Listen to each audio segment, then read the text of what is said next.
Hello, and welcome to today's webinar, the Federal Update. My name is Casey, and I'm your technical producer for this event. I would like to remind you that in the upper right corner of your screen, there is an icon to show Q&A. After selecting this icon, you have access to the live event Q&A section of your screen. There you can ask questions as well as review the featured announcements which contain important information regarding this webinar. Lastly, we ask that you use the Q&A section to only submit questions. We receive hundreds of questions in a short amount of time and have to quickly sort them and assign them during the webinar. All feedback concerning the webinar should be reserved for the survey at the end of the presentation. Now, please welcome Michelle Johnson. Good morning or good afternoon or even perhaps good evening, everyone. Welcome to FSA's Federal Update, which is part of the Wednesday webinar series for September.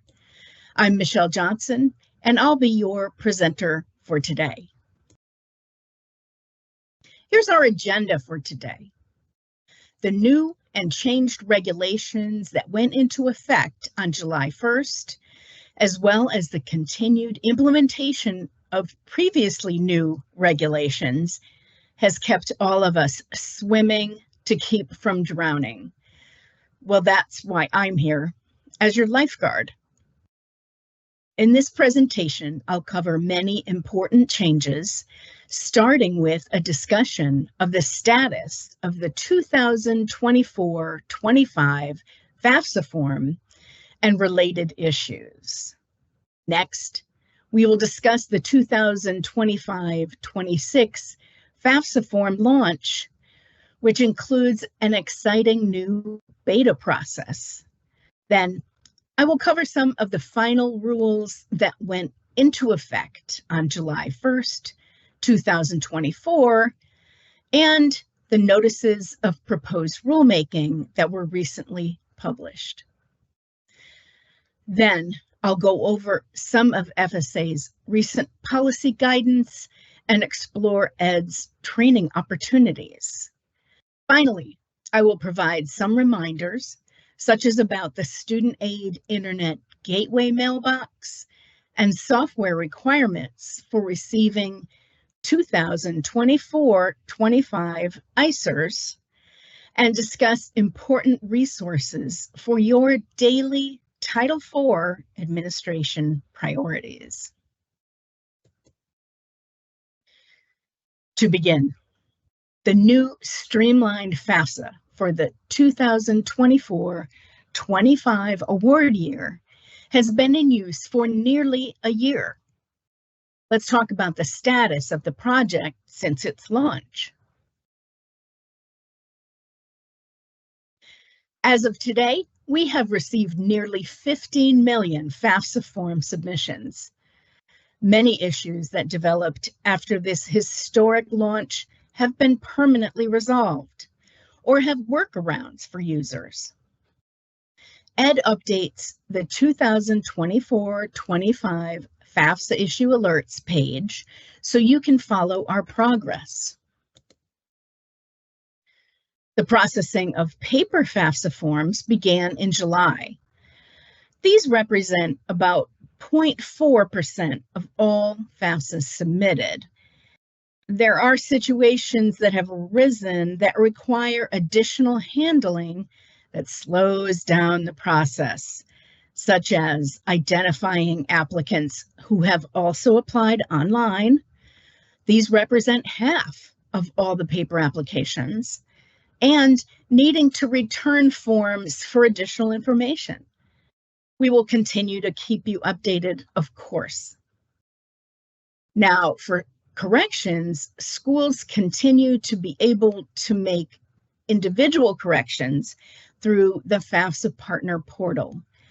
But in July, we announced that electronic batch correction functionality using the Electronic Data Exchange, or EDE, would be delayed until the 2025-26 FAFSA processing cycle. I know that I was very disappointed with this news, so I can only imagine your frustration upon hearing it. Now, to assist schools in making corrections using the FAFSA Partner Portal, Ed has previously announced flexibility around reporting disbursements. Previously, institutions were required to report disbursements no later than 15 calendar days after the institution makes a disbursement. Now, Ed has extended the time frame so that institutions can report disbursements for the 2025 award year until November 30th, 2024, or 15 calendar days after the disbursement is made, whichever is later. Now, Ed's FAFSA College Support Strategy continues to provide assistance to under-resourced colleges to make FAFSA completion a priority. Personnel, funding, and other resources are available, and I've provided the email address here so you can get additional information. I just wanted to mention that the department also launched the FAFSA Student Support Strategy in May. It is an initiative that encourages school districts, states, nonprofit organizations, and other public and private organizations with efforts to boost FAFSA completion. Let's cover another issue related to the FAFSA launch. Contributors without an SSN faced challenges this year in contributing to the 2024-25 FAFSA due to system issues. Many of the early issues have been resolved, but some remained. And in April, Ed announced that it had modified the system to temporarily allow those without a Social Security number to immediately access the online 2024-25 form after completing a studentaid.gov account. This allowed contributors to forego the need to have the identity validation process completed prior to a student submitting their FAFSA form. Originally, these computers had to complete the identity validation process before the beginning of the 2024-25 application cycle to avoid their account being placed in a restricted status. The department then announced in July that it is extending this process change into the 2025-26 cycle. At this time, the department will not implement any form of restricted status for students or contributors without a Social Security number. This extension will continue until the department develops these strategies: a longer-term solution to the manual identity validation process that avoids the delays that can happen with the current process, and the ability for those without a Social Security number to use the Future Act direct data exchange to transfer their tax information into the FAFSA form. In recognition of the challenges facing colleges during this transitional period, the department continues to grant some additional flexibility around certain requirements. We have significantly reduced the verification requirements while continuing to focus on identifying fraud. The department has reduced the number of FAFSA applications that must be verified to make this burden less onerous.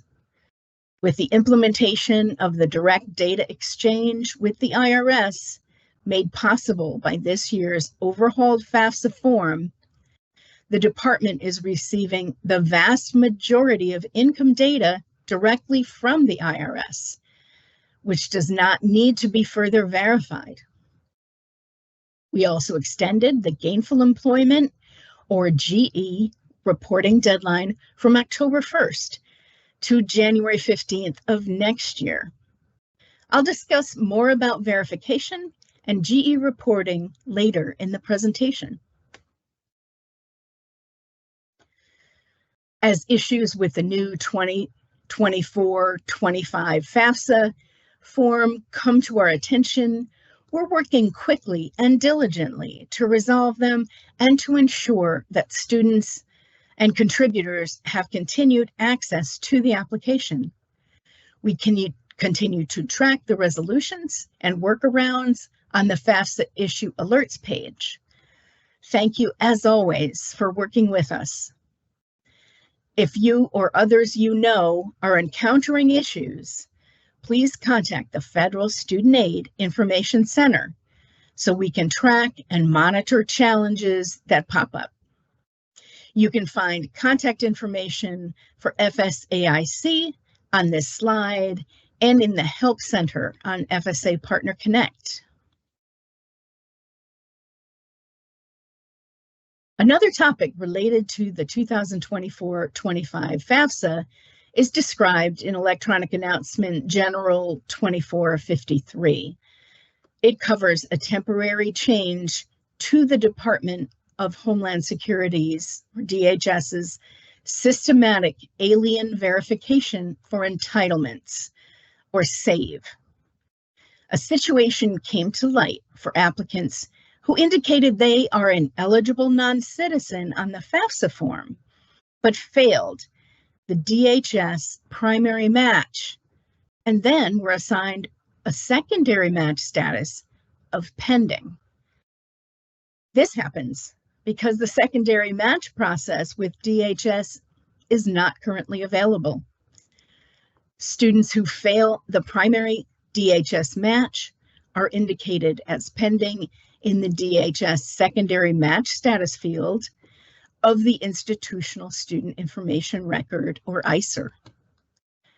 And this status can make it so that institutions cannot view or resolve cases or submit a third step verification request to DHS. The end result is that institutions can be prevented from being able to make Title IV eligibility determinations for a portion of non-citizen students who may meet the eligible non-citizen criteria. ED and DHS have collaborated and developed an interim solution to make these cases viewable in the SAVE system. Schools should search for the cases where the DHS primary match status is N and the DHS secondary match status field value is equal to P for pending in SAVE. The cases should now be viewable, and schools should proceed with the third step verification process outlined in the FSA Handbook, Volume 1, Chapter 2. Now, schools won't receive an updated ISIR for these students, and the DHS secondary match status will remain pending. However, if the school determines that the student meets all other eligibility requirements for federal student aid, in addition to the outcomes of the third step verification process from the handbook, it can proceed with a warning and dispersing aid to students, with some important caveats. Because of the backlog of cases caused by these delays, there may be delays in institutions receiving responses from DHS. If a response is not received from the U.S. Citizenship and Immigration Services after at least 15 business days from the date the third step verification request was sent, the institution may move forward and award and disperse eligible Title IV aid. Of course, institutions must support their decision adequately and have no conflicting information. They must also document the decision in the student's file. That documentation must indicate that the 15-day time frame has elapsed and the institution is making a determination based on the immigration documentation. Now, the launch of the 25-26 award year FAFSA form is right around the corner and features an exciting new process. Drum roll, please. First, let me assure you that the format of the 2005-2006 FAFSA form will remain consistent with the 2024-25 form. Electronic Announcement General 2472 addresses some details about the launch of the 2025-26 FAFSA. The department has hosted listening sessions to request feedback on ways we can improve the help text on the form, student tip sheets, or other direct communication to help users complete the FAFSA form. Key takeaways from conversations with thousands of students, institutions, and others was the need for greater transparency and the need for the functionality to submit, process, and correct FAFSAs to be released at the same time. The department has published a 2005-26 FAFSA prototype as well. I've included the link on the slide. Note that this is not exactly like the FAFSA form, but will give you a sense of what students and parents will be seeing. As for the time frame of the launch, the 25-26 FAFSA form will be released in a beta version throughout the fall. Let's talk more about this. The department is releasing the 25-26 FAFSA form in a new way that reflects what students, parents, and other stakeholders have told us. We will release the 2025-26 FAFSA form for testing with a limited set of students and institutions starting on October 1st. This is a beta test of the 25-26 FAFSA form. A beta is a software industry best practice where a technology product is made available to a limited number of users before releasing to the broader public. Beta testing will also allow the department to find and resolve errors that could delay the FAFSA completion process and ensure the application's instructions are clear and easy to use for students and their families. This is a high-level overview of the beta testing timeline for the 25-26 FAFSA form, which starts on October 1st.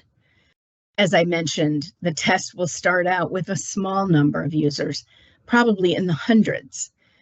Throughout the fall, we will ramp up to include thousands of users in mid-October and tens of thousands during November. The culmination is that the application form will be available to all students on or before December 1st. During beta testing, actual students and their contributors will complete and submit their FAFSA applications directly into FAFSA.gov. Institutions of higher education, state higher education agencies, and designated scholarship organizations will receive real institutional student information records, ISERs. There will be multiple testing sessions involving different stakeholder groups throughout the beta launch. Beta 1 will include participation from a wide variety of community-based organizations, CBOs, and institutions of higher education that receive FAFSAs from the CBOs. In later phases, additional CBOs and institutions, as well as high schools and individual students, will participate. By including all of these users' feedback and experiences, we plan to make testing even more robust. Critical to the success of this effort is, of course, partnerships with the stakeholders that I just described: high schools, colleges, and community-based organizations. Through those collaborations, the department will conduct interviews and focus groups with users. They will also test the FAFSA Partner Portal and ICERs with colleges, states, and software providers. The result is rapid identification, triage, and resolution of bugs identified in each beta phase. Once the 2005-26 FAFSA form is generally available, functionality will include the application form itself, ICER processing, a rollover of the FTI module, the FAFSA Partner Portal, or FPP, online student-initiated corrections, and online institution-initiated corrections via the FAFSA Partner Portal. Additional functions and features will be added and rolled out after the form is made generally available to the public. Now let's move on to recently released notices of proposed rulemaking. In July, the department proposed regulations in 3 key areas that were identified in negotiated rulemaking last winter. On the topic of distance education, amended regulations will bolster the department's oversight over distance education, ensuring students are receiving effective learning. This would be accomplished by expanding the definition of an additional location to include virtual locations for programs offered entirely online or through correspondence. The proposal adds a definition of distance education course to include courses that are offered exclusively through distance education.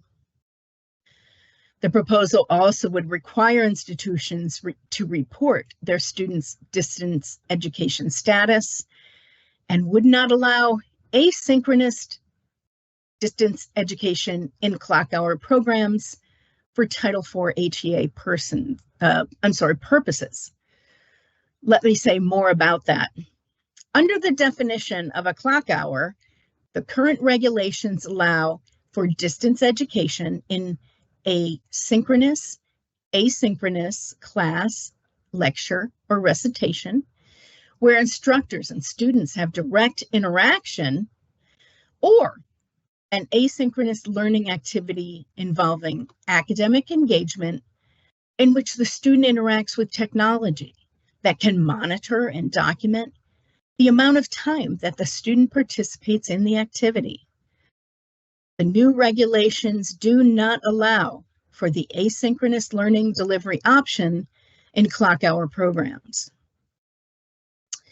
Now, the return of Title IV or R2T4 proposed regulations are proposed with the goals of helping students and financial aid professionals in a variety of ways. One of the significant provisions relates to withdrawn students who never begin attendance. The proposed R2T4 regulations would help withdrawn students repay outstanding direct loan credit balances. Because loan disbursement regulations permit a school to credit a student's account 10 days before the start of classes, students who do not actually begin attendance can receive a loan disbursement. Currently, students who receive a loan disbursement but never start attendance receive a final demand letter from the servicer for any funds not credited to the school. That amount must be repaid in full immediately. If the student does not or cannot repay the loan funds, the loan will go into default. The department proposes allowing students to repay the loan funds they received under the terms of their promissory note, rather than requiring immediate repayment in full. This would provide the student with a formal grace period and allow the student to repay over time pursuant to a repayment plan that best meets their needs. The department proposes a change to these requirements to allow the school to treat a student as having never attended during a payment period or a period of enrollment if the institution, 1, treats the student as never having begun attendance, 2, returns all of a student's Title IV HEA funds for that period, 3, refunds all the student's institutional charges for that period, and 4, writes off or cancels any current year balance owed to the institution that results from the return of Title IV funds. This would permit institutions that wish to maintain generous tuition refund policies to be exempt from performing an R2T4 calculation in cases where students are made financially whole after withdrawing. The proposal also clarifies that distance education programs are attendance taking for R2T4 purposes. Now, the proposed regulations would also amend certain provisions for the federal TRIO programs. New TRIO regs would expand student eligibility and provide greater access to post-secondary education for disadvantaged students under 3 programs under the TRIO umbrella. They offer student services in a pre-post-secondary education setting, the Talent Search Program, the Educational Opportunity Centers Program, and the Upward Bound programs. The new regulations would expand participant eligibility to include all disadvantaged students who have enrolled in or seek to enroll in a high school in the United States, U.S. territories, or the freely associated states. And there are many other proposed amendments, so please take a look at this Federal Register notice. Remember, these are just proposed rules. Once the final rule is published, please review it, because the department can make changes to proposed regulations in response to all public comments, including yours. Now, this past April saw the launch of proposed rules to provide relief for students with federal loans. On September 5th, the U.S. District Court for the Southern District of Georgia issued a temporary restraining order related to the draft student loan relief regulations. The Department of Education is currently reviewing this order. We will continue to keep you updated as we know more. Additional information on the draft rules can be found at the links on this slide. The most up-to-date information can be found at the studentaid.gov link. Now let's talk about some final rules. ED's final regulations on gainful employment, or GE, programs went into effect, like so many others, on July 1st of this year. Closely related to the GE regulations are those on financial value transparency, also effective last summer. The FVT regulations established the debt-to-earnings ratio and the earnings premium measure. One of the most helpful resources that we have published is an FAQ link on the FVT GE information page on the Knowledge Center. The information is categorized by topic and includes the date when a new or updated item was published. The information page and the FAQs provide guidance on the July 1st regulations, and they appear on this slide. I want to point out that some of the deadlines related to this important topic will not be effective for 2 years. Beginning on July 1st, 2026, institutions must begin providing warnings to prospective students in any GE program if the school has been notified that the program has failed either the debt to earnings or earnings premium measures prior to that date. Institutions must also provide warnings to all enrolled students in a program that has failed one of the metrics by the later of July 1st, 2026, or 30 days after the date that the department notified the institution that the program had failed. The acknowledgement requirements also go into effect in 2026.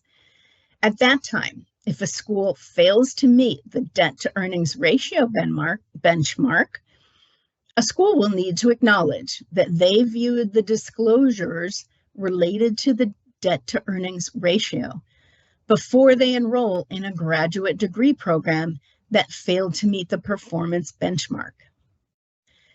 The website that ED will maintain with data on program costs, sources of aid, and outcomes for all students enrolled in all Title IV eligible programs will also be effective in July of 2026. GE data from the earnings and debt measures are used to determine whether a GE program remains eligible for Title IV participation. GE programs that fail the same measure twice, meaning in 2 consecutive years, will lose their eligibility to participate in Title IV. A school with programs that fail one measure 1 year and the other measure in the next year will receive warnings, but those programs will remain Title IV eligible for the time being. The rules also established reporting requirements on such programs, which we will discuss in the next slide. Since the last federal update in April, institutional reporting requirements for students who enroll in, complete, or withdraw from a gainful employment program went into effect as part of the new regulations. The reporting requirements include student level and program level information, private and institutional loan debt information, and information on certain institutional charges. ED is using enrollment reporting as the source for student completion data so that schools don't have to pull together lists of completers. Now that reporting is now due on January 15th, 2025. But schools that are interested in reporting their information sooner can choose to participate in an opt-in opportunity this fall. We're going to tell you more about this opt-in opportunity soon. The full list of data elements that schools must report is detailed in the Dear Colleague letter, Gen 2404. Schools may choose to report student-specific data from the standard reporting period, which requires data for several recently completed award years, including the 2023-2024 award year. Under standard reporting, schools must report data for the most recently completed award year and data for the 2nd through 7th award years prior to July 1st. Qualifying graduate programs must report data for the most recently completed award year as well, and for the 2nd through 8th award years prior to July 1st. Or schools may opt to report data for a transitional period, which requires information from only the 2 most recently completed award years. Please note that an institution must determine whether it will use standard or transitional periods for reporting at the time that it first reports data to the department. The choice of standard or transitional period must be made for the entire institution and cannot be changed once it has been selected. As of July 1st, schools could begin reporting financial value transparency and gainful employment data to the National Student Loan Data System, NSLDS. Reporting methods currently available include the FVTGE Program Batch Submittal File or the FVTGE Program Spreadsheet Submittal Process. There are 3 new reports in NSLDS that can help you identify students and programs that require this reporting. They utilize the student and program data already provided to NSLDS via the enrollment reporting process. We have created a training video on the FSA Training Center that describes how to report this data to the NSLDS. In addition, the NSLDS FVTGE User Guide provides instructions and guidance for complying with the FVTGE reporting requirements, and we really hope that you take advantage of this training and these resources. Let's move on to discuss one of the most complex sets of final rules published recently. And yes, the screen is supposed to be blank at this moment. Final regulations on financial responsibility, administrative capability, certification procedures, and ability to benefit were published last year, and they are now in effect. The regulations on financial responsibility establish additional indicator of an institution's lack of financial responsibility, particularly events that could put an institution at a higher risk of financial instability and sudden closure. I'm going to talk more about this key topic on the next slide. As for administrative capability, the regulations specify required elements to be included in financial aid communications and add a requirement for institutions to provide adequate career services. The regulations also create more rigorous procedures for certifying institutions for initial and ongoing participation in Title IV programs. For example, we now require institutions that were provisionally certified and are at risk of closure to submit an acceptable teach-out plan to the department, the state, and the institution's accreditor. The regulations also include a significant prohibition on withholding official transcripts or taking any other negative action against a student related to a student's balance that resulted from an error in the institution's administration of Title IV programs or any fraud or misconduct by the school. One provision under the certification procedures calls for limiting the number of hours in a GE program. The limitation is to the required number of clock hours, credit hours, or the equivalent required for training in the occupation for which the program is preparing the student. Those hours are established by the state where the school is located or in another state if certain requirements are met. This is, in effect, a change in the GE program length from 150% of the state maximum requirements to 100%.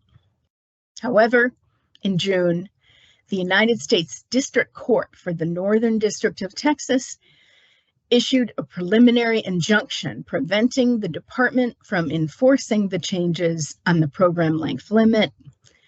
They're in 34 CFR 668.14B26, pending a decision by the court. Electronic Announcement General 2483 describes this injunction.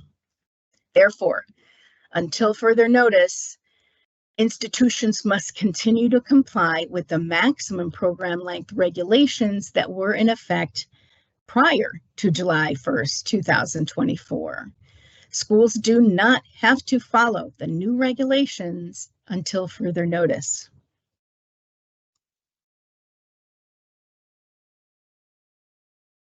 In terms of ability to benefit, or ATB, ED revised current regulations to define an eligible career pathway program, or ECPP, established documentation requirements for schools with such programs, and established a verification process for them.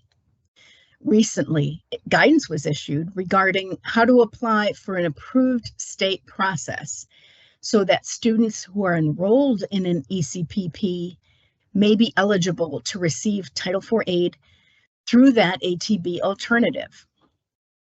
That guidance also points out that each ATB ECPP offered by the institution must meet the eligibility requirements detailed in the regulations. Schools must use the EAP also to request eligibility for a new eligible career pathway program, providing the appropriate supporting documentation. Instructions are also provided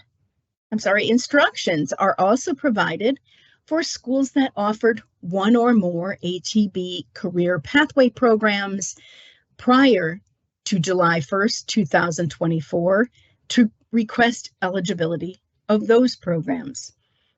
The department has published Q&As related to the new financial responsibility and certification procedures on its policy guidance site.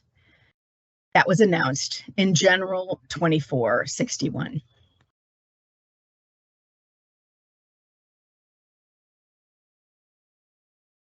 Oh, here are resources that we have included on the slide about these final rules.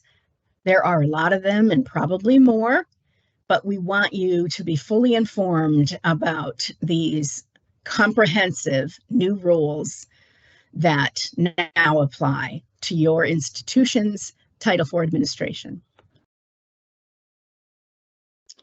As I mentioned, the final rules on financial responsibility establish important new requirements that are now in effect.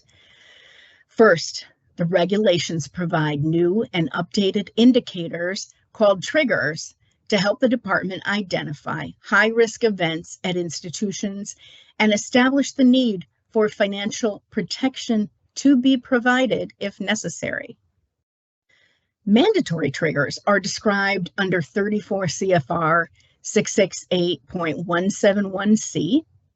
They include such things as gainful employment and non-federal educational assistance funds, or 9010. Some of these will automatically require you to provide financial protection, while others will require a recalculation of the composite score to determine if financial protection is required. If it is required, the department will recalculate the composite score and notify you if any financial protection is necessary. Other triggers don't require a mandatory recalculation of the composite score, but require financial protection, for example, for GE. If 50% or more of revenue comes from failing GE programs in a fiscal year, schools must provide financial protection. Let me say that again. In that instance, the school must provide financial protection. And for 9010, if a school fails 9010 in any fiscal year, it must provide financial protection of the school's choosing, either a letter of credit, escrow, or offset through heightened cash monitoring. Another set of triggers are discretionary triggers, described under 34 CFR 668.171D, that allow the department to determine whether financial protection is warranted. Now, there are key differences between the two types of triggering events. The mandatory triggers reflect actions or events that have a clear connection to financial risk, indicate risk of loss of Title IV eligibility, and show that a school is facing major financial problems. Discretionary triggers may, at the discretion of the department, require posting of financial protection if the department determines that a discretionary triggering event is likely to have a significant adverse effect on the school's financial condition. Schools will have the ability to make the case that the condition will not have a significant adverse effect. The department will take a case-by-case look at these situations to determine whether they represent a significant negative financial risk. The department provides instructions for reporting mandatory and discretionary triggers in Electronic Announcement General 2480 and guidelines for documentation in General 24112. These new regulations also establish a new submission deadline for compliance audits and financial statements depending on institution type. There are also provisions that add events that constitute a failure by the institution to demonstrate that they are able to meet their financial obligations, including failure to make debt payments for more than 90 days, failure to make payroll obligations, or borrowing from employee retirement plans without authorization. And just to return to the high-risk event triggers, as the slide notes, there are 25 and more event triggers identified in the regulations. So we've only given you a couple of examples, but I encourage you, please go take a look at the regulations. These are important things for you to know about. Make sure you attend the presentation at the FSA training conference in December on what you need to know about the revised standards of financial responsibility. Regarding income-driven repayment or IDR plans, a federal court issued an injunction preventing the U.S. Department of Education from implementing parts of the Saving on a Valuable Education or SAVE plan and other IDR plans. We are assessing the ruling and will continue to update studentaid.gov with more information. You can use the link on this slide. Next, I will share with you the status of negotiated rulemaking sessions that will have an impact during the next several months. Following convening the Student Loan Debt Relief Negotiated Rulemaking Committee last year, the department issued a Notice of Proposed Rulemaking, or NPRM, on April 17, 2024, having reached consensus on several issues. The department is proposing regulations that would specify the Secretary's discretionary authority to waive repayment of federal loans under certain circumstances. The goal of the waiver would be to provide debt relief as part of a comprehensive effort to address the burden of department loan debt. Final regulations are expected to be published later in 2024. Now, the department also added an additional negotiating session in February to discuss debt relief specific to hardship, including specific criteria to be considered in granting hardship. An NPRM is expected to be published later this year. The January through March 2024 negotiated rulemaking sessions addressed the topics listed here that had been identified by the Program Integrity and Institutional Quality Committee.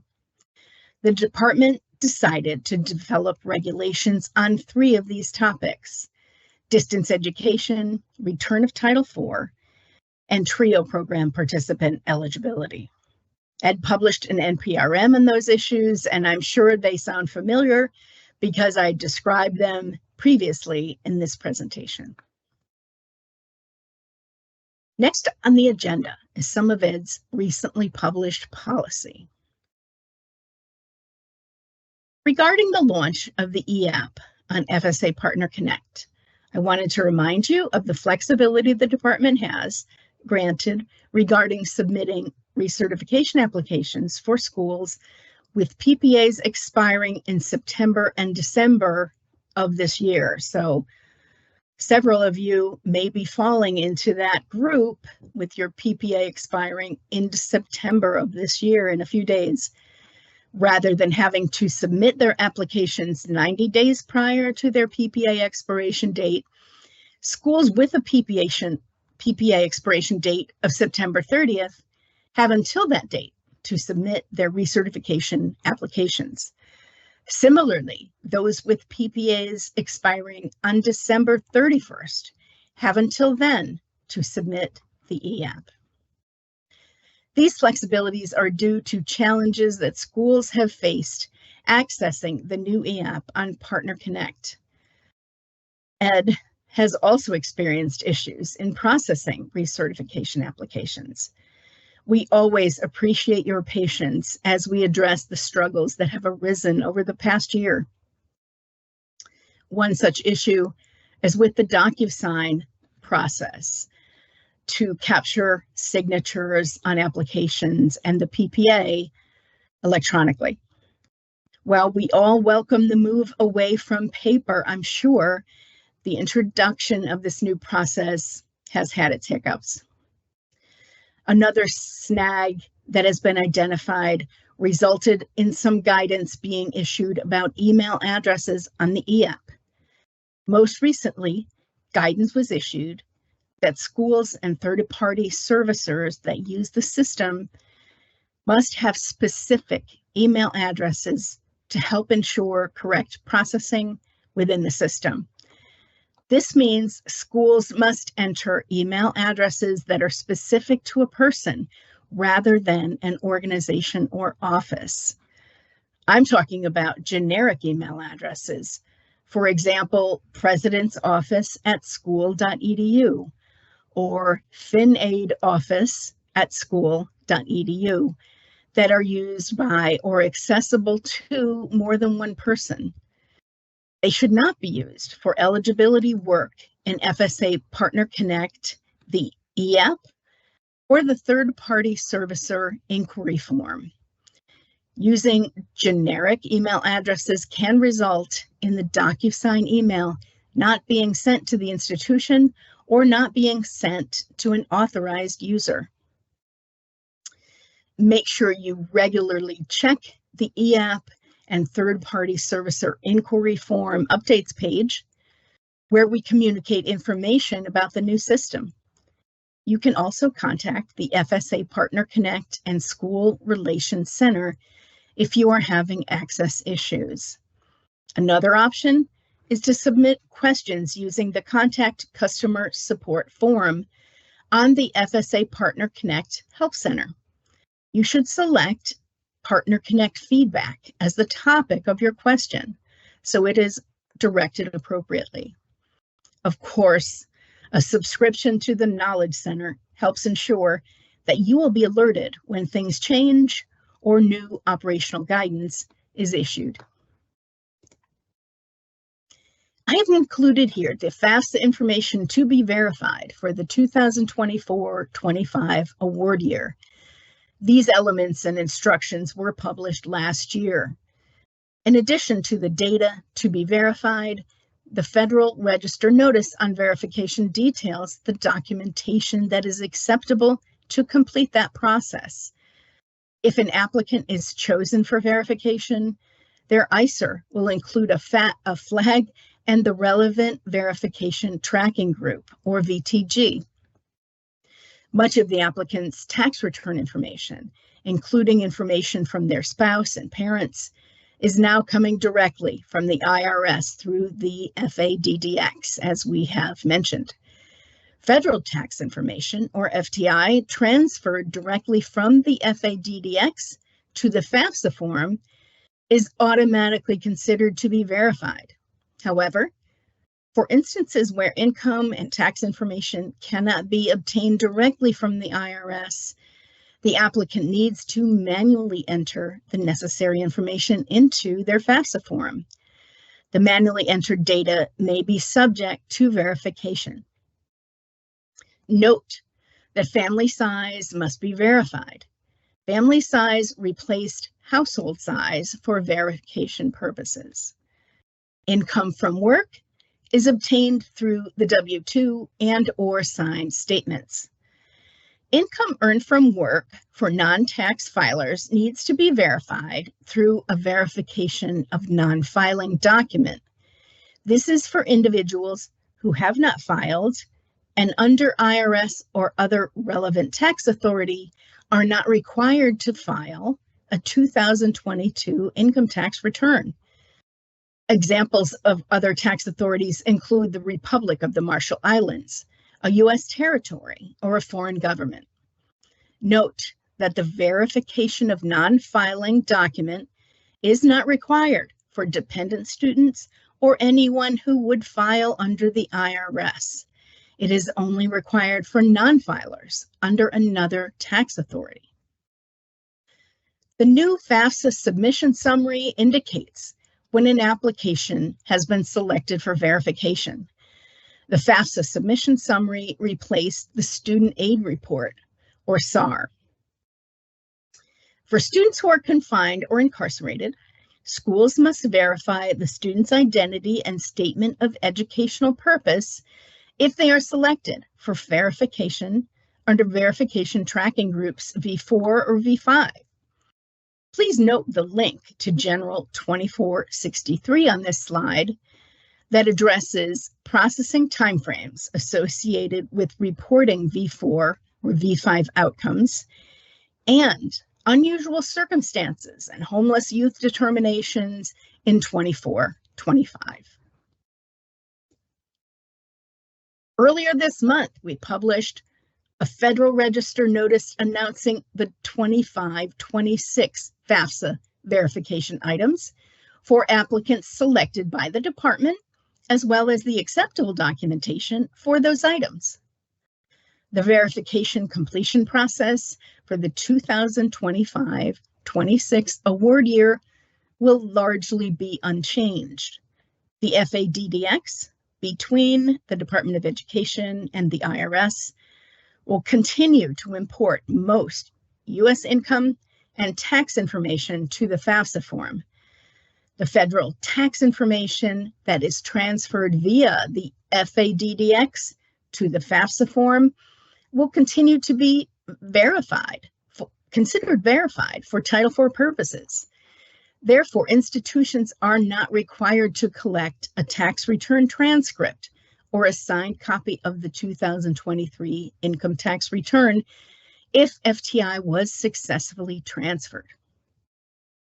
One change in the verification process for the 2025-26 award year is that we have requested individuals who are victims of IRS tax-related identity theft to obtain a tax return transcript from the IRS for verification purposes.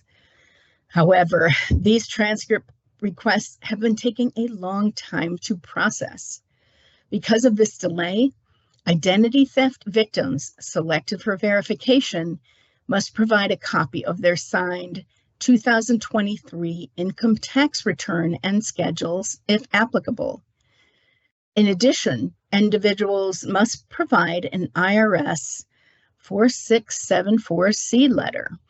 That's a letter from the IRS acknowledging the identity theft, or a statement signed and dated by the tax filer, indicating that he or she was a victim of IRS tax-related identity theft and that the IRS is aware of it. Additionally, for 25-26, verification of family size is not required if the applicant manually updated it and the number is the same as the family size derived from data transferred directly from the IRS.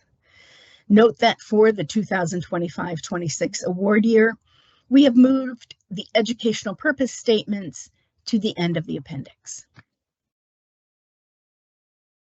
Another bit of policy guidance involves Information Ed published last December. I wanted to remind you of it now because the provisions are in effect now, and that an important date to put on your calendar is June 30th, 2025. This guidance addressed the requirement for eligible institutions to have an independent certified public accountant attest to certain calculations annually for the school and/or its programs to remain Title IV eligible. These attestations are not required if an institution qualifies for an audit waiver or exemption, or in the case where an institution did not have its Title IV programs audited consistent with the requirements of the Single Audit Act. The attestations required are identified on the slide. They include the percentage of correspondence courses the institution offers and the percentage of regular students that enroll in them, the percentage of the institution's regular students who are incarcerated, completion rates for confined or incarcerated individuals enrolled in non-degree programs at nonprofit institutions, the percentage of the institution's regular students who lack a high school diploma or its equivalent, and the completion and placement rates for short-term programs. Ed will not take action against institutions based solely on the failure to have the rates timely substantiated by an independent auditor for award years ending on June 30th, 2025 or earlier, unless the school was previously informed that they needed to comply and failed to do so. After June 30th, 2025, the department will evaluate schools' past compliance when they submit their application for recertification. At that time, an institution must demonstrate that all attestation requirements have been met for every award year since its previous certification, except for award years ending on June 30th, 2025 or earlier. Now, this is a timely reminder. Ed has issued guidance in February of this year indicating that federal work-study funds may be used for civic engagement employment by a federal, state, or local tribal agency. The employment must not be associated with a particular interest or group. It goes on to provide examples of such employment that are related to voter registration, such as get out the vote activities. Also effective for the 2024-25 year is guidance related to how to use a negative student aid index, SAI, in federal supplemental educational opportunity grant or FSEOG selection criteria. Gen 2405 explains FSEOG selection criteria options for students with negative SAIs. Either option is valid, and selecting one option or the other is neither preferred by the Department of Education, nor will it result in a compliance finding, as long as it is applied correctly and consistently to all students. Here are some reminders about actions you may still need to take that relate to the launch of the 24-25 FAFSA form. You may have heard me talk about these requirements before, but if you have not taken steps to meet them yet, you must do so right away. Last year, Ed announced that beginning with the 2024-25 award year, every partner enrolled to receive ICERs was required to sign an updated Student Aid Internet Gateway Form, or SAIG, enrollment agreement, and to enroll for a new FTI SAIG mailbox.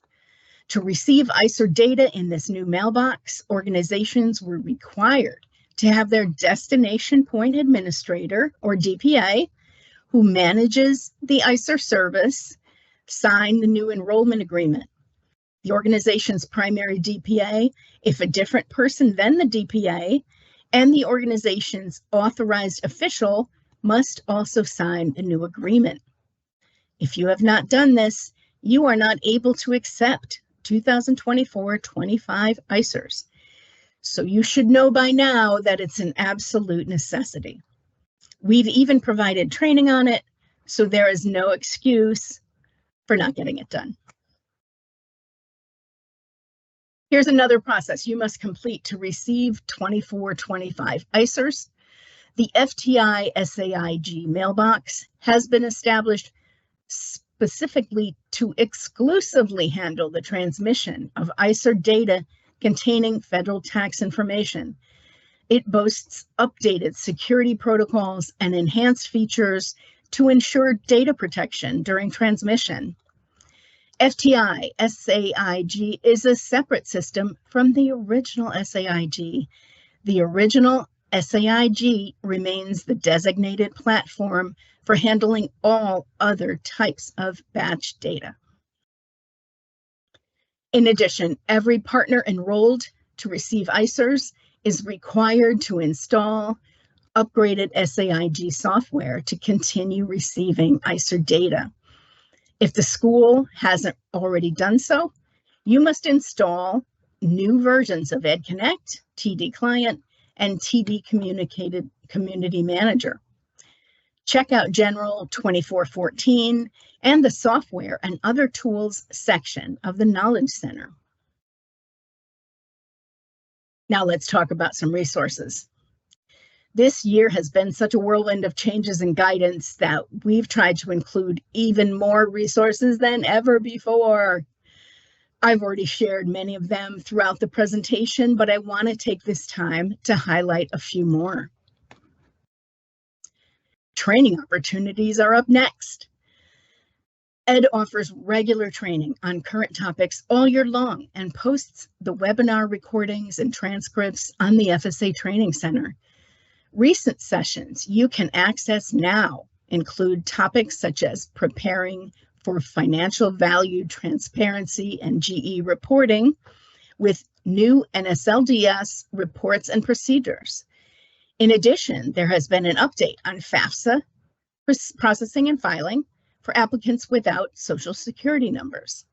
We have also posted important training on FAFSA data use in 2425 and completing the 2025-26 Fiscal Operations Report and Application to Participate, or FSAP.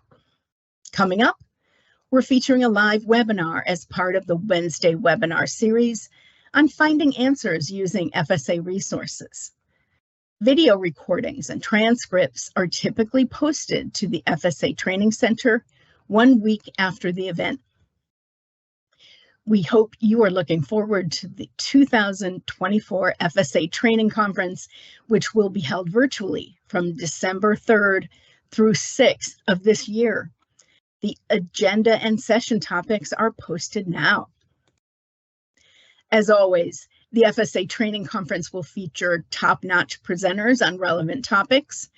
Find the full roster of sessions, exhibit hall participants, presenter bios, and more at the link to the conference.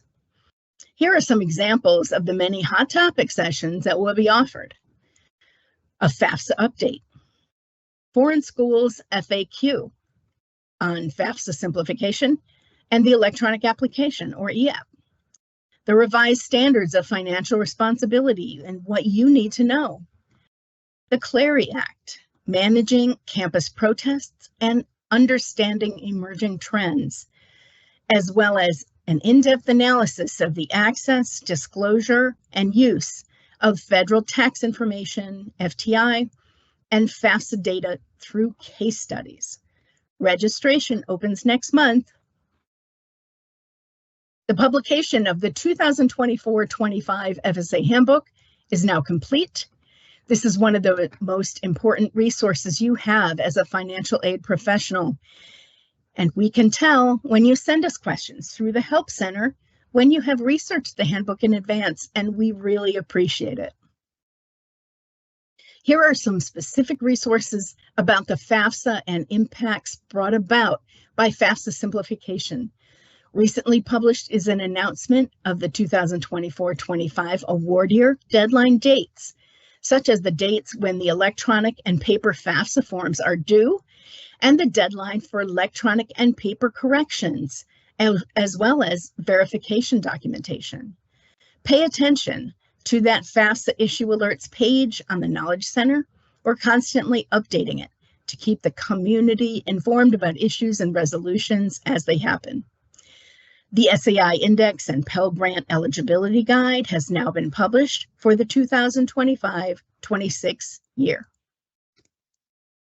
I've provided here additional FAFSA simplification resources because it's not going away. If you're looking for good general resources on federal Title IV aid programs, I recommend the FSA Handbook and the Financial Aid Toolkit. In addition, we just published the 2021 official cohort default rates, so take a look at Electronic Announcement Loans 2408.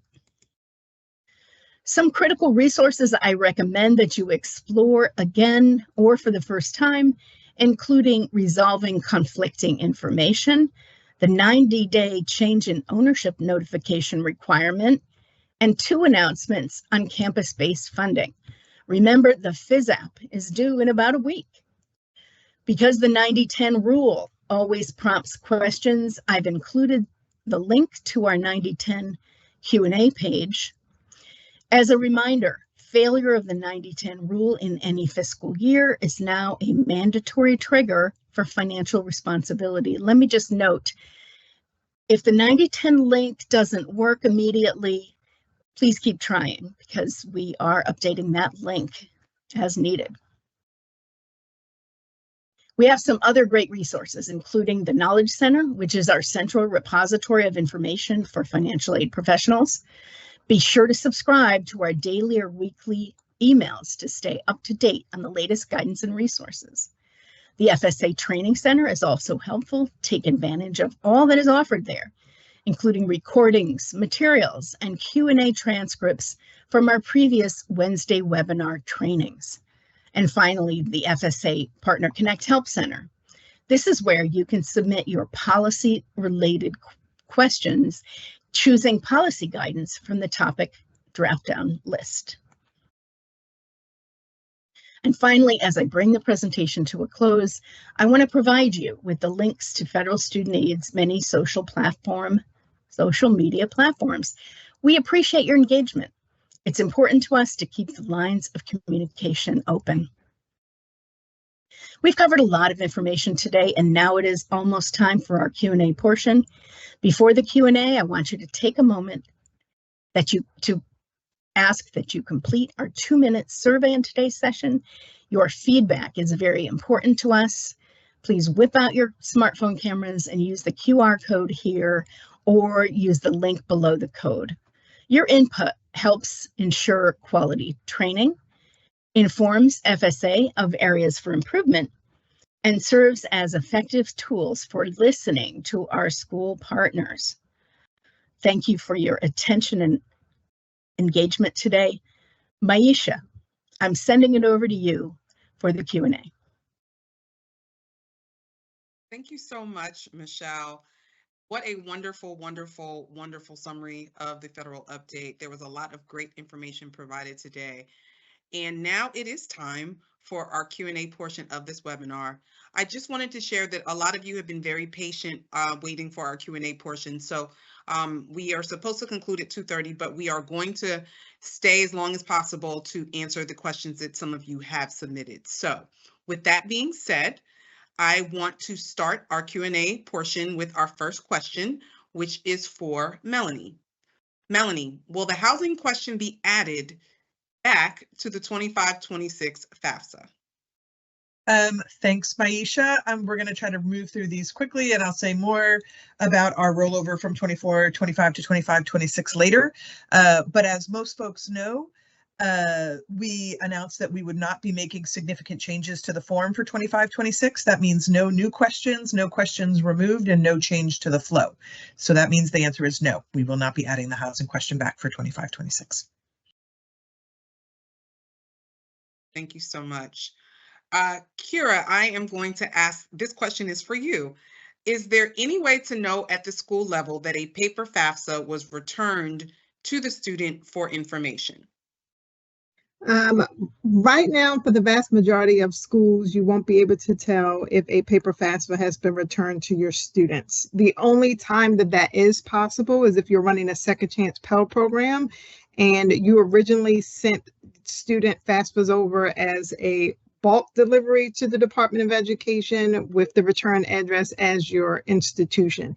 If you did that, then it's likely will return the FAFSAs for any students will be needed to return the FAFSA back to the institution since they were the return mailing address. But for all other instances, the school will not be able to tell.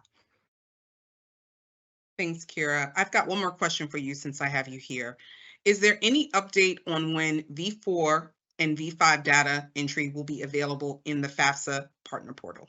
We don't have an update of when V4 and V5 reporting is going to be available on the FAFSA partner portal. But I do want to point out to folks that not being able to report V4 and V5 verification to FAFSA partner portal should not stop you from moving forward. You still can actually complete the verification for the student. And if the verification comes out okay and the student is eligible for Title IV aid, you can actually go ahead and package, originate, and disperse those students, and then report the outcome to FAFSA Partner Portal when that is available. So again, you do not need to hold on to any students selected for verification groups V4 and V5 because the reporting of the outcomes of those verifications is not up in the FAFSA Partner Portal yet. You can go ahead, complete the verification, and if everything is okay, you can go ahead, package, or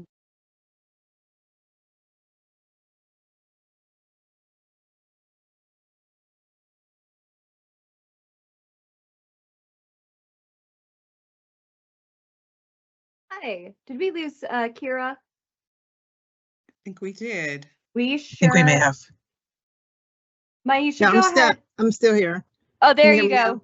We can. Yeah. You're good. My apologies. I was just saying that when you are verifying V4 and V5, you're still doing verification. What you are reporting to FAFSA Partner Portal is the outcome of that verification. So you can go ahead and proceed. If everything is okay, once you complete verification, you can still package, originate, and disperse that student and report the outcome to FAFSA Partner Portal when it is available and ready. Thank you for that, Kira. I'm glad we got You're you welcome. back. Our next question is going to be for Melanie. What is the timeline on a solution for the students that are still getting a blank SAI without any reject codes for an unknown reason? Thanks so much. So we are continuing to work on those and tracking them, but I have a couple of requests there, and this will be relevant to some of the other questions that we have seen. One is hopefully you have also seen that we know that some of these blank SAIs, no reject code, is because of a system issue where the family size has been blanked out. There is an electronic announcement on that, and we can we can highlight that for you, but we've been sending emails also to those applicants who have that family size issue, though I know folks have been getting a lot of emails from us, so they may not be landing as well as we would like. So I want to just flag that. If you have others, one of the things I see a number of questions about how can you get help on individual cases that have been blocked, whether it is paper or online, if it is a signature issue, an access issue, a blank SAI issue, how to escalate it. The best way to escalate all of those issues for us right now is through our Ombuds office. We are collecting those individual cases. We will collect the information that we need for that to track down what might be happening individually. That also helps us identify if there is something else systemically happening that we need to work on a broader level. So I know there have been lots of questions about how, if you're not getting what you need from the call center, you don't know where to go. Right now, we are asking you to put, and I think we're going to put in the chat the link to the Ombuds contact information on our website. Please use that. It may not look as relevant to FAFSA submission issues. Please don't worry about that. Go ahead to send it that way. We have a triage team that we are working on that helps us centralize, prioritize, and get through those issues. Thanks, Melanie. I think this kind of speaks to what you just mentioned regarding the ombudsman, but I just want to double check. Here's another question. It says, how can a practitioner escalate a situation with a FAFSA form when the student has been working on the form for months and has contacted FISAC multiple times with no resolution? Yep, that's it. Same thing. That's perfect. Yep, please go to the Ombuds that way. And then those are coming to, like I said, a triage team here at FSA. Perfect. Just wanted to confirm that. Thank you so much, Appreciate Melanie. it. You bet. I appreciate that. Our next question is going to be for ARVA.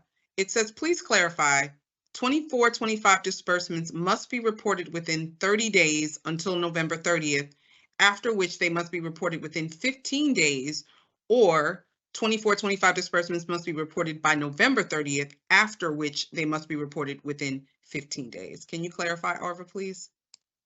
Yes, thank you so much for that question. So schools should report their 24-25 disbursements by November 30th or 15 days after the date the disbursement is made, whichever of those is later.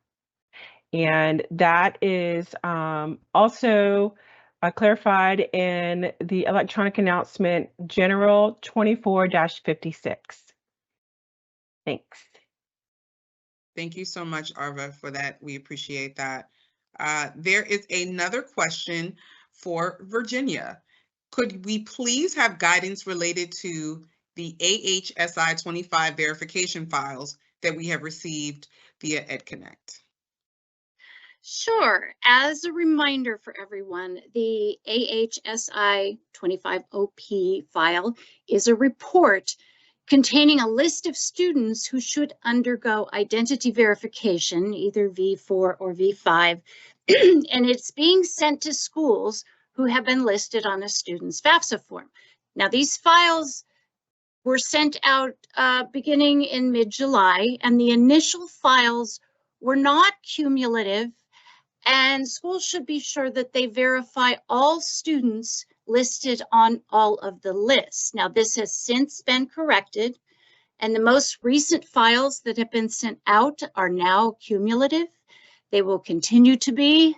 And for more information on the identity verification for the 24-25 award year, see the electronic announcement, Gen 2484. As Kara said, make sure you complete verification for all the students on your list. Thanks, Virginia. Kira, we have another question for you. For the DHS/SAVE confirmation, if the student is a conditional permanent resident and their permanent resident card expires after the 24-25 school year has started and fall funds have been dispersed, but before spring disbursement, are they eligible for the spring 2025 disbursement? Or do we need to collect additional documentation from the student before spring disbursement?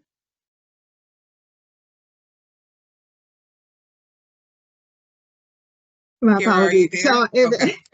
my apologies. So, I think it is, I was trying to verify, Chapter 2, Volume 1 of the Federal Student Aid Handbook in the student eligibility section talks about citizenship status and Title IV eligibility, and includes the provisions around an expired and an unexpired documentation for citizenship status. So if you have a student who you collected the documentation and it was not expired at the time that you collected it and you made a disbursement and it expires within the award year, they continue to be eligible for that entire award year. But in subsequent award years, you would need to collect unexpired documentation in order to continue eligibility.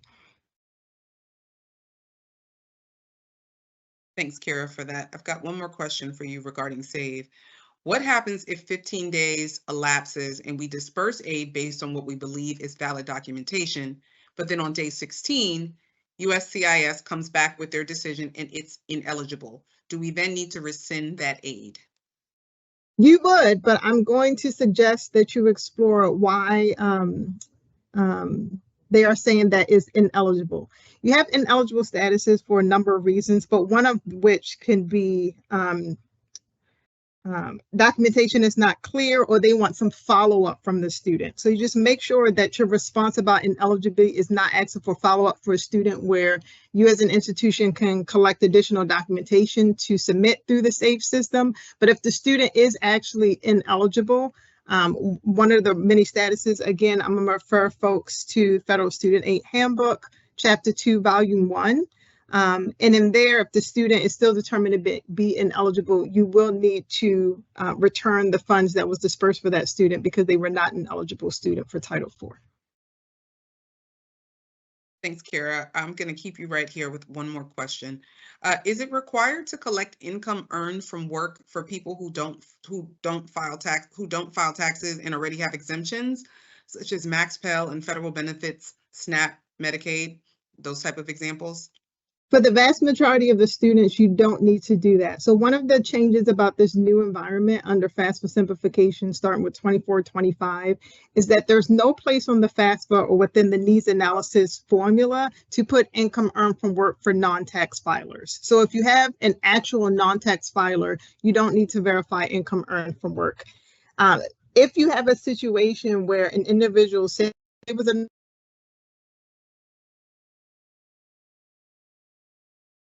kind. Kira, I think we lost you for a bit. Can you hear us?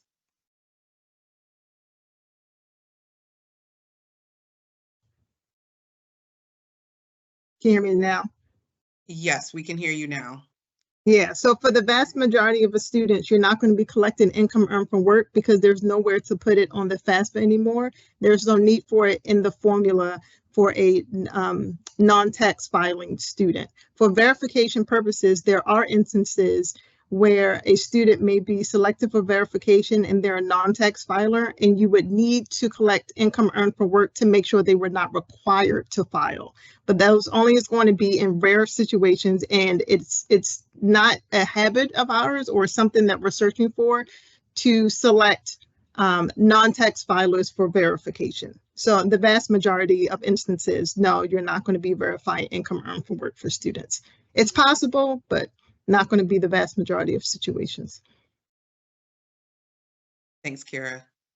Melanie, I have another question for you. Regarding the beta process to fill out the FAFSA form, you say, you say you will allow certain CBOs, or the department will allow certain CBOs, excuse me. How will they know what CBOs get access during that time? Sure. So folks may recall that we announced an interest form, essentially it's not really an application as much as just to say you are a community-based organization that was interested in participating in the beta. We collected that information.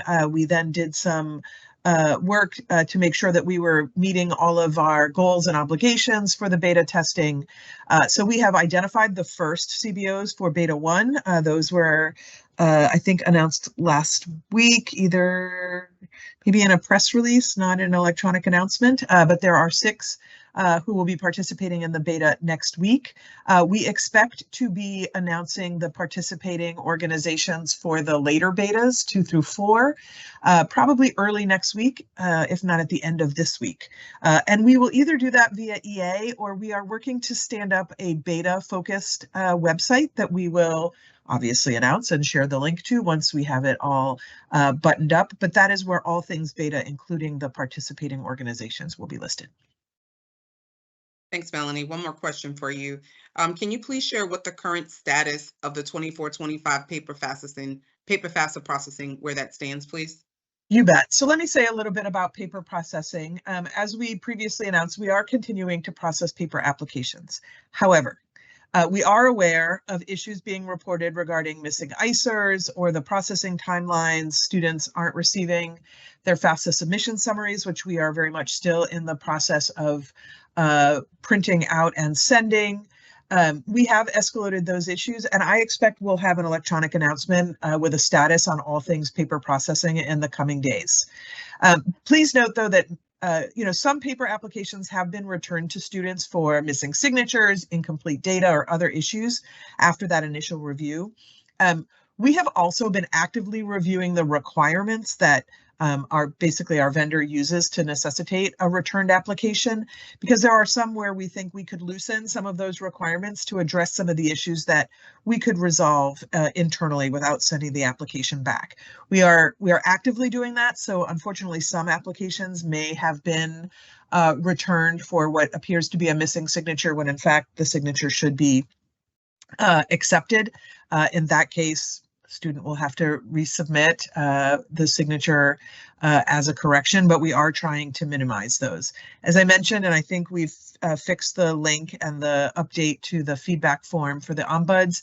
If there are specific paper issues that you want us to track down and you think there's an issue that might be more systemic in particular, please submit that to that ombuds link, and we will continue to work through those. Thanks, Melanie. I've got another question for you, so stay right here. Has FSA been processing PSLF applications for borrowers not in SAVE since the processing pause ended in July? Have any loans been forgiven for non-SAVE borrowers since July? Melanie? So the answer to that is no, but it is not at all related to SAVE. So you may recall that we had to put a pause on PSLF processing because we are implementing our new servicing system. And so that has been what has been the pause on processing PSLF applications. However, good news, great news. There was a blog post on this yesterday from Undersecretary Quall that we have begun. We have fully implemented USDS, that's our new servicing system, unified servicing system. There was a blog post that we have begun once again processing, and borrowers should start seeing their updated counts in their accounts today, their updated payment counts today. So encourage folks to seek out that blog post, but know that it had no relation to the SAVE judicial issues, but it really was because of an implementation of a new servicing system related to PSLF. Okay, Melanie, don't go anywhere. One more Don't you question worry, for you. I'm right here. And it's 2:31, so for those, as we mentioned earlier, if you are willing to stay, there are definitely a few more questions that we want to get to since you all had some really great questions. So if you're able to stay, please stay. We will answer a few more questions at the 2:31 hour. Okay, so Melanie, here's a question for you. What are the implications of the rollover from the 2024-25 FAFSA to the 25-26 FAFSA? Thanks. So I think as most folks know, we announced, I think in August, I know for all of us time has no meaning with these announcements, that we would be rolling over the 24-25 FAFSA to 25-26. We then also said that we had a request, we put up a request for information for input on changes we could make to, kind of the supporting text and areas around the form, but that we would not be making any significant changes in order to ensure a more timely and stable rollout of the 25-26 FAFSA. This is what is allowing the beta testing and making sure that we have full availability of end-to-end FAFSA on December 1. So what does that rollover really mean? And I've already alluded to some of it. It means there are no changes in the questions or the flow of questions. Now, we may noodle a bit with some of the question text, how the question is asked, for clarity based on our user testing and other experience. So, for example, we know that the unsub question has been a persistent and ongoing problem. We have already made a number of changes trying to improve that question. We are continuing to put some fail-safes in place to minimize students answering that question incorrectly, but those kinds of things we will be doing for 25-26. However, some pain points will remain because of this rollover. So some of the workarounds will still need to be in place. The contributor flow will still be what it is today. And I know that that has caused some confusion for folks. But we will continue to work on these issues for both cycles. So now as we fix something, it will be fixed in 24-25 and 25-26. But just want to be super clear that come December 1, when we launch 25-26, some of those, I will say, less smooth features of the 24-25 FAFSA may still be in place. Importantly, but maybe not obvious because we have gotten some questions on this, we will not be implementing the renewal application in the way all of us are accustomed to it. So we will not be pre-filling the 25-26 FAFSA with the 24-25 data a student had entered.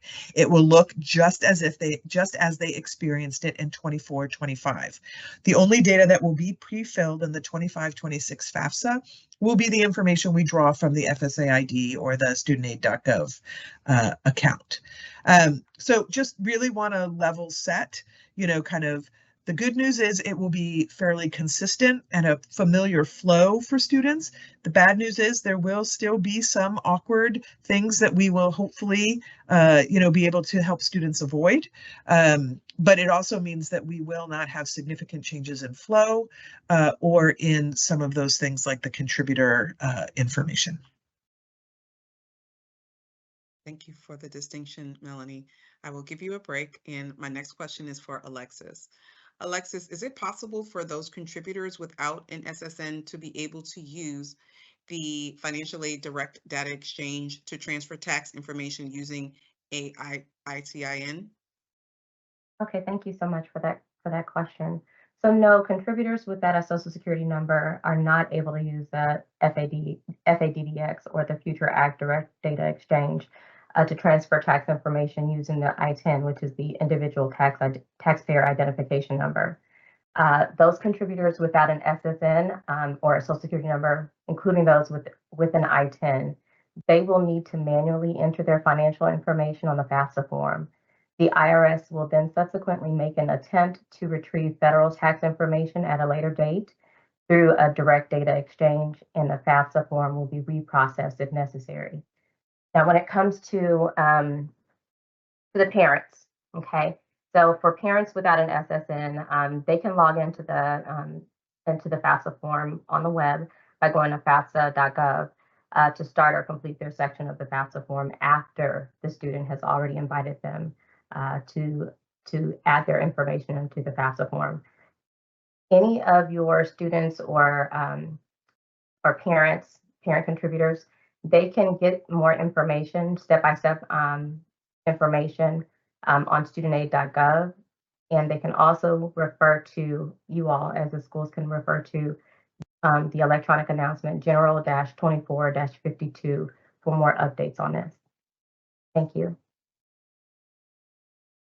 Thank you, Alexis, for clarifying about the Future Act Direct Data Exchange. That's very important, so thank you so much. Our next question is going to be, we've got a few more questions left, everyone, so if you can stay, we really appreciate it. It's for Lindsay. How many reports are required to be submitted for gainful employment? Is it only the program and completers list? Lindsay? Sure. So just to make sure that we are all on the same page, I'm going to open with a reminder that here we are working with FVTGE. And with that FVT, we have the financial value transparency element. So I want to make sure that we're all clear that these are not just limited to GE programs. That also includes eligible non-GE programs. With that said, schools should be reviewing their completers lists and conducting any relevant program-based and student-based reporting. You'll find more information on how to do that in the NSLDS Financial Value Transparency and Gainful Employment User Guide, which is on the Partner Connect website in a special section we have for all of our FVTGE information. Highly recommend bookmarking it. Thank you, Lindsay. We appreciate that. Melanie, I have another question for you. Please let us know if Google Chrome continues to be the best browser for completing the FAFSA application. In the interest of everybody's time, yes, it is. Thank you so much for that, Melanie. Alexis, I have another question for you. If a student entered the wrong A number by mistake and they now have a pending secondary match, can they go back through the initial match process if they make a correction, or do they need to use the save process at that point? Thanks, Maisha. This is another good question. So if a student mistakenly entered the wrong alien registration number or A number on their FAFSA form, and there's now a pending secondary match, the student should go back in, make a correction to their A number through the standard process of corrections.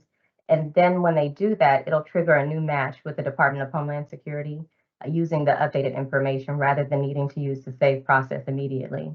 For more information, you can refer to Volume 1, Chapter 2, regarding U.S. citizenship and eligible non-citizens regarding the DHS match. Thank you. Thanks, Alexis. Melanie, another question for you. When will we get batch corrections for the 25-26 FAFSA? Larger institutions are struggling due to the volume and not being able to submit corrections in batch. Thanks for the question. So we don't have a timeline for batch corrections for 25-26. Right now we are laser focused on the December 1 general availability of the form, but I can assure you that batch corrections is our top priority for implementation once the form is fully open.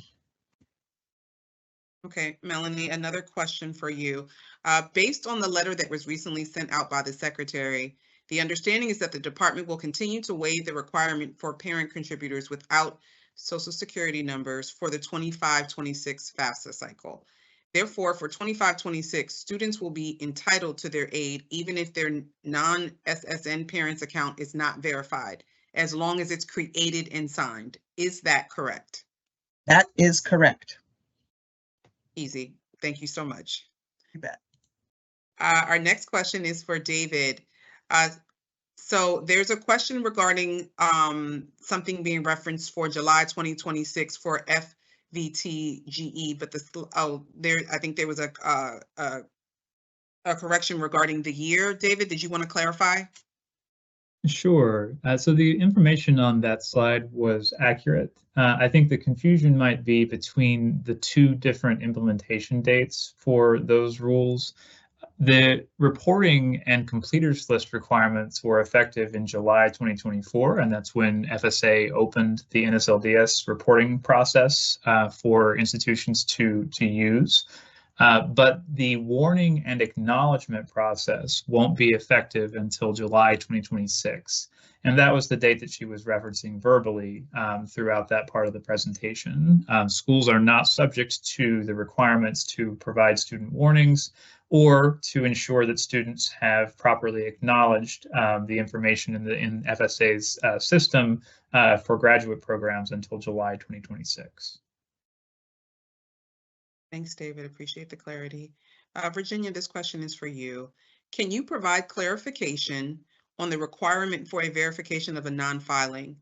The AVG states, except for dependent students, verification of non-filing for individuals who would file a return with a relevant tax authority other than the IRS dated on or before October 1st, 2023.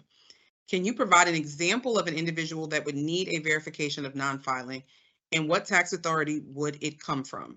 Would an independent student or parent of a dependent student who reported they did not file have to provide verification of non-filing if they were selected for V1 or V5 verification? Virginia? Sure. An example of this would be a student or a parent who is a resident of a foreign country, U.S. territory or Commonwealth, or the freely associated states, which are Micronesia, Marshall Islands, and Palau. Now, persons from a U.S. territory, Commonwealth, or a foreign country who are not required to file a U.S. tax return can provide a signed statement as well as any supporting documentation that they might have. And the documentation should include copies of all foreign W-2 forms or the equivalent, a signed and dated letter stating that they did not and were not required to submit a tax return in their country, and a list of income and sources they received in the applicable tax year, as well as documentation from the appropriate foreign authority that indicates taxes were not filed for the appropriate tax year, for example, 2022 for the 24-25 award year. Now, dependent students are not required to provide a verification of non-filing, no matter what tax authority they fall under.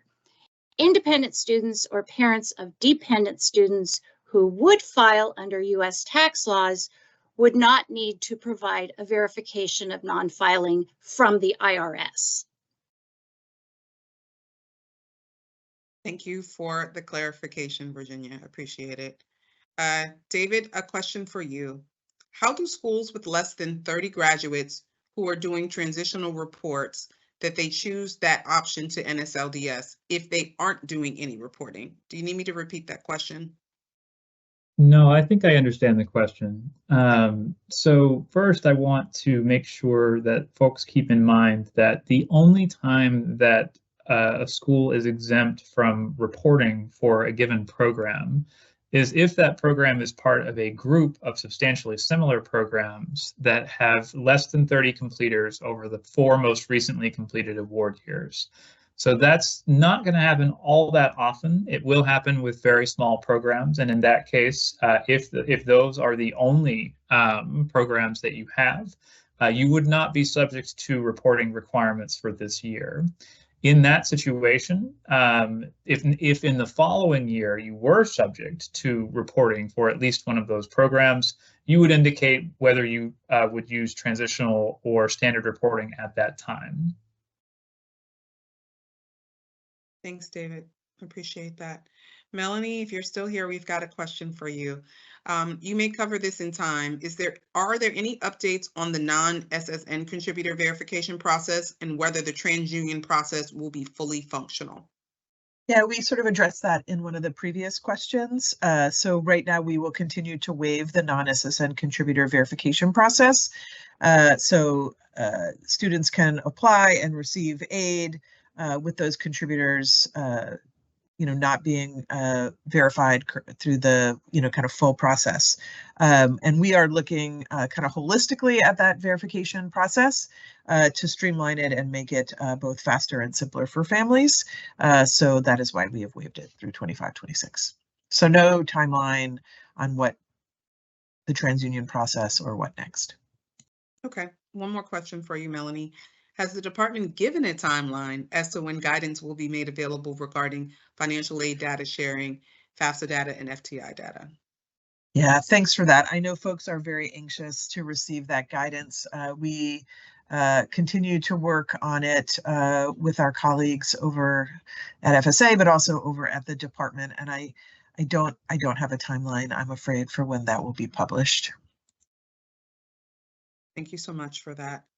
David, another question for you.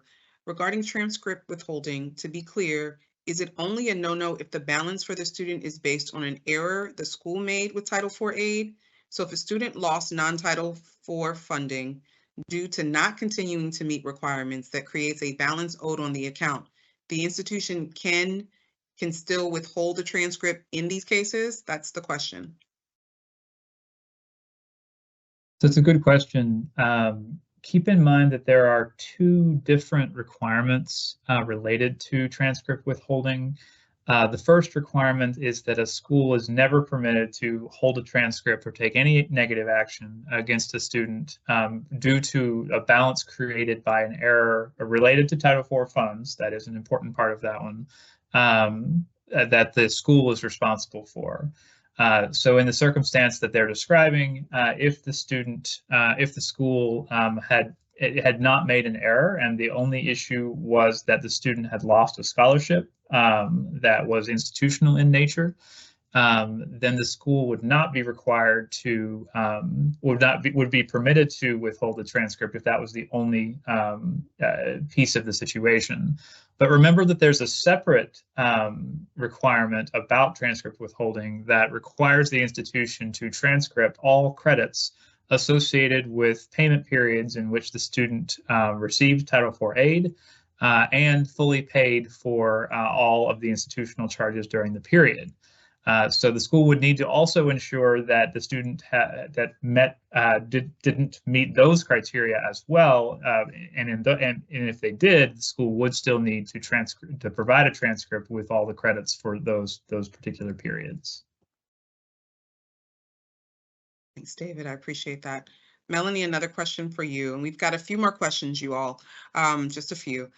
Can clear instructions to be sent to both servicers and borrowers for how new borrowers who need to enter repayment in the next 2 months can apply for IDR, and what will happen during the pause? Sure, thanks. I know this is an area of a lot of confusion as we work through some of the issues related to the injunction related to SAVE. So borrowers can, and servicers are, accepting paper applications for income-driven repayment. So you may apply for IDR using the paper application. We do not currently have the online flow available to borrowers. When a servicer receives that paper application, they will apply what we call a processing forbearance, which will keep the student in forbearance until we have gotten through the backlog of any paper applications for IDR. I should note that initially those and they should put the borrower in processing forbearance the day the application is received. That was not happening initially. So if you have a borrower who did not see that they were immediately put into forbearance, we are asking the servicers to go back and retroactively apply that forbearance now. So they should continue to see that. If they do not, they should contact their servicer. Again, they can also go through the ombuds, but really their servicer should be able to handle that. So just to be clear, for new borrowers in particular who are just newly entering repayment, they can apply for IDR. They need to do it via paper, and they will be put in that processing forbearance until the form is processed and they are fully in IDR. If there is an extended pause in that, they will continue to move into what we call a general forbearance, but that forbearance will be retained for them until their IDR application is processed. Thank you for that. I appreciate that, Melanie. And this is our last question for our webinar today, and we will give it to you, David. Have the FVT GE reports and completers lists been updated since the August 30th, electronic announcement to pause use of these reports? Unfortunately, no. FSA is still working hard to make sure that the reports are fully accurate and provide them once again to the community. We do believe that we are close to being able to do that, and we'll update the community as soon as possible with new guidance about the reports and their availability as soon as we can. Thank you so much, David. So with that, we appreciate all of the questions that have come in, and we appreciate all the trainers that were able to answer the questions, and for all of you that are attending that were able to stay on a little bit longer because we know how important this information is. So with that, we want to thank our presenter today, Michelle Johnson, for presenting this wonderful information regarding the Federal Update webinar. Thank you all for joining. Be safe and have a great day.